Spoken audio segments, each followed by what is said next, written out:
Hello, everyone. I decided to start things off by my review of a recent game, but I'm a bit late, late on that. Still, the last recent game that I played and finished was Vampyr, um, and it's a game I really enjoyed. If you've seen any of my reviews in the past, you know that I start with the score, then explain why, well, or how I got to that point. So I I would give Vampyr a solid 7 out of 10, which in my book is pretty good. Uh, but I would say that it's not the type of game that would please everyone. Um, since it's a vampire game, that's kind of a niche market. So far in the past, two very good vampire games that I played and enjoyed quite a bit were Vampire the Masquerade's Redemption, which was like an isometric third person RPG. I love that one. It's one of the RPGs that I finished several times. Uh, Not for everyone. It was not really a good representation of the Vampire the Masquerade world, but I enjoyed it a lot. A lot more people, however, preferred the sequel. Well, sequel was still in the Vampire the Masquerade world, and it was Bloodlines. It was a more like a first person RPG, and it was a very good game, especially the haunted mansion part. That was so good. That was so good. Anyway, that game had a lot of fans. Personally, I preferred the Redemption, but I enjoyed Bloodlines a lot as well. So, I have a feeling that a lot of people who bought Vampyr were Vampire the Masquerade Bloodlines fans, and were probably expecting a similar experience. That's not quite what they got. So I know that overall most people enjoyed the game, but some really hated it. And the reason I'm not showing any gameplay footage this time is because I deleted the game a while ago, since I had finished it, needed some space. So you can always look to other videos for that. But yeah, presentation wise, it would look something like I guess Assassin's Creed, but there aren't really stealth element. Although you can go invisible depending on the powers you choose.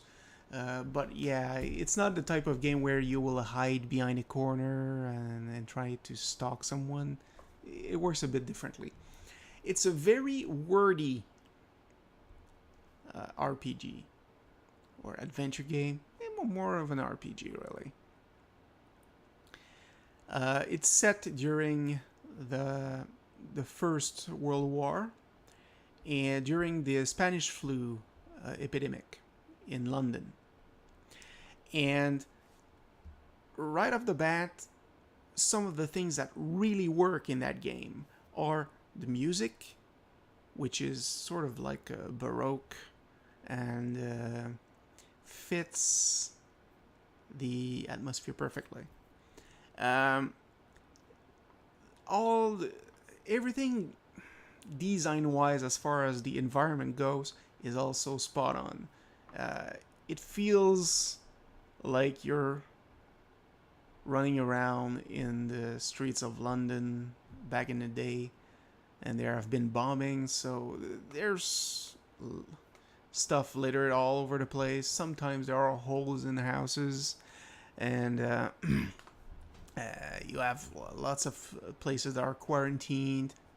Quite logical during the Spanish flu epidemic. And it it really really helps getting into the story. Your character is a former surgeon who became a field surgeon during First World War, and who's a specialist in blood transfusion. Uh, he comes back to London and gets bitten by what we know is a vampire, but it's hinted that the person who turned him into a vampire is a pretty old vampire. But it stays a mystery for a long time.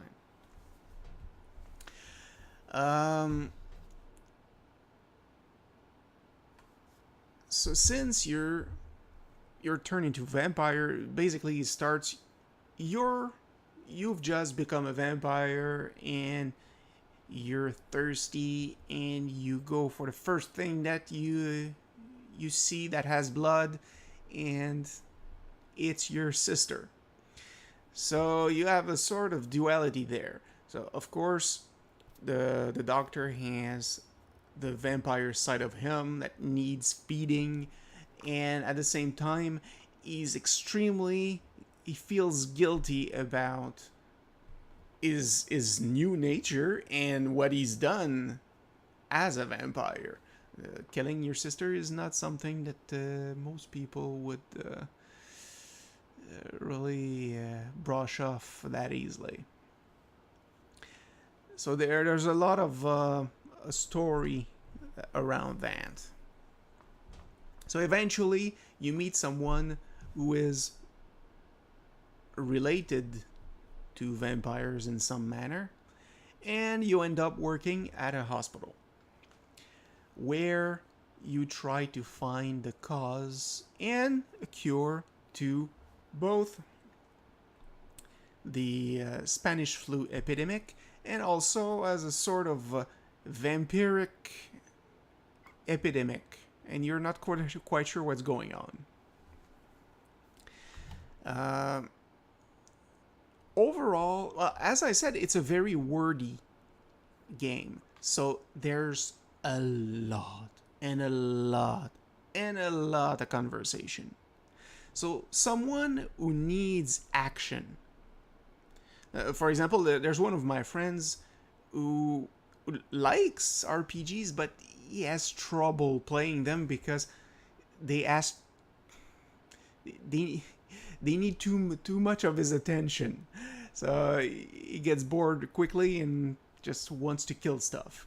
So yeah, that's not this type of game. Of course, there is combat, and there's quite a bit of it.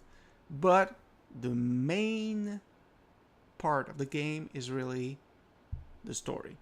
Conversation, dealing with the various inhabitants of the city, trying to save them if you want, or you can just view them as food if you want, or you can even treat them as cattle, which doesn't sound that right, but is very useful in the game.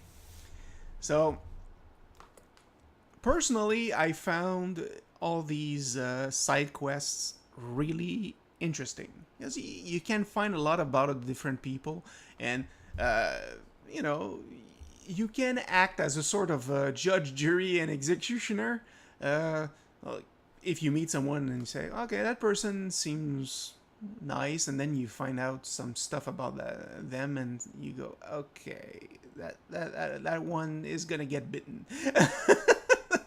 So you can play with like that if you want, and in my game I tried to save everyone. I plan on playing the game eventually and going full on crazy murder psychopath the gameplay, have some fun with that as well. However, what I did not know was that going the peaceful way makes the game more difficult, although the game tells you at the beginning. since the enemies get stronger and stronger, while you gain most of your experience feeding on the people of London. You do gain experience from doing quests and from killing enemies, but really the most experience you'll get is from feeding from the inhabitants. So if you try to save them, you won't feed on them, which means you have less experience. And a couple of the bosses can be very difficult. Maybe not Dark Souls difficult, but almost in that range. I suck at games like Dark Souls.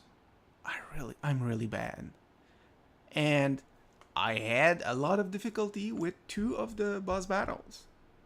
Strangely enough, the final battle, it went perfectly.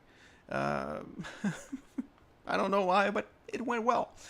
But yeah, if you're underleveled, it can make those battles really difficult.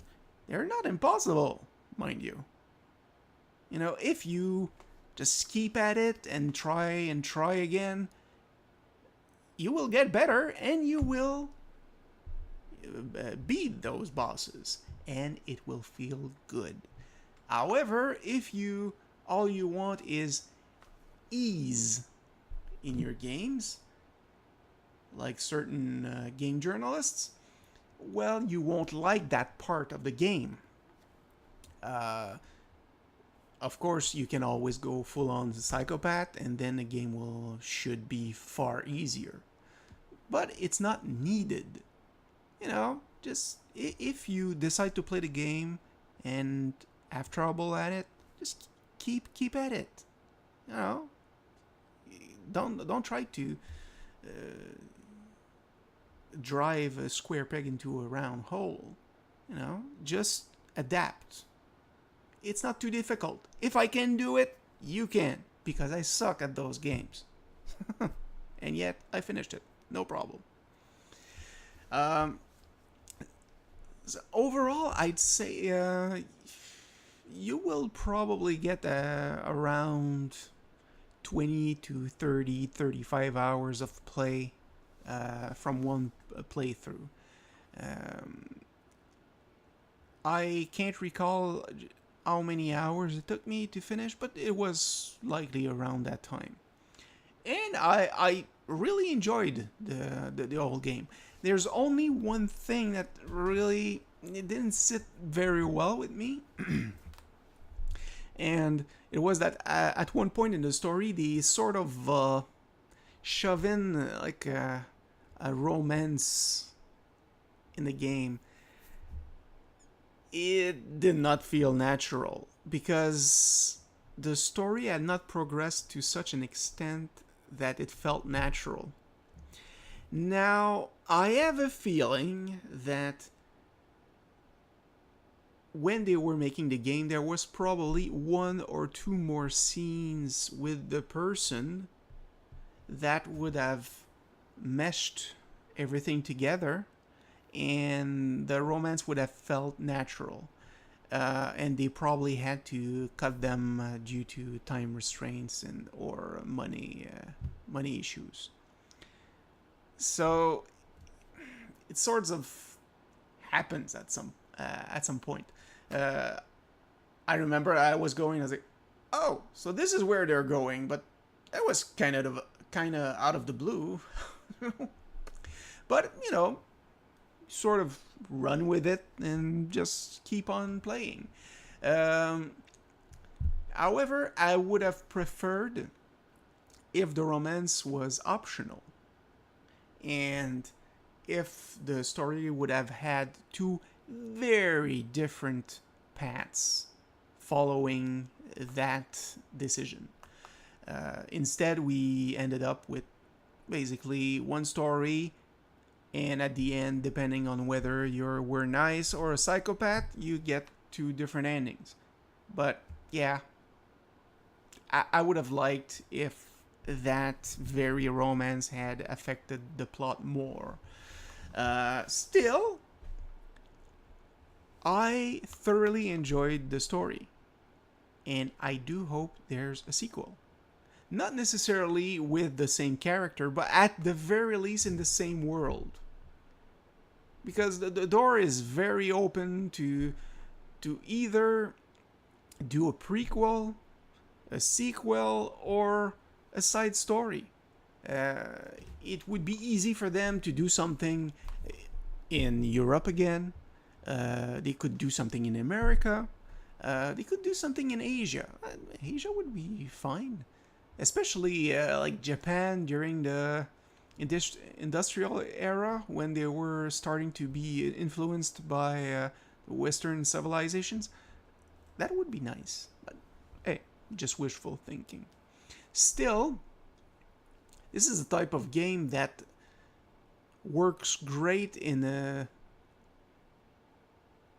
older setting, because when you're talking about stuff like vampires and other supernatural stuff, if you put them into today's world, it doesn't really work because of all the technology.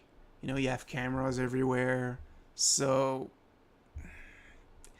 it doesn't really give the leeway as far as storytelling goes of using stuff that is out of place, and it gives you a sort of a backdoor to explain why someone is difficult to find or escapes easily. You know, that kind of stuff. In a high-tech setting, that just doesn't work. Well, for me at least, you know, because I expect stories to make sense, scientifically speaking. You know, sometimes when I'm watching a movie, often people will say, you know, you have to sort of just turn your brain off and enjoy it. I can't turn my brain off. Just can't. So, a story has to make sense. Otherwise, it irks me. It annoys me. But Vampyr treaded the needle very well. It was really interesting. Could have been slightly better, but overall was very interesting. Very strong story, a lot of very nice and deep conversations with various people. Your choices affect the difficulty of the game as well, because the game is sort of divided in different chapters, where each chapter you focus on one borough of London, and each borough adds its own like top citizen, which affects everyone else in the district. And story wise, of course, to say much more would be giving spoilers, but for the person who is central to each district is at the center of the story of each chapter. But that's all I'm going to say. Still, I think that game deserves to be played. Not only that, it deserves to be paid for. And I would say at full price. Of course, if you can grab it on sale, whether it's 40 or 20 or go get it. Go get it. If you enjoyed story, and if you're not afraid of some difficulty, this is the game for you. I really hope that they make another one. I'm going to play the heck out of it. That was fun. For some reason, vampire games tend to be really interesting. Probably because of all the duality between, you know, the animal side and the human side.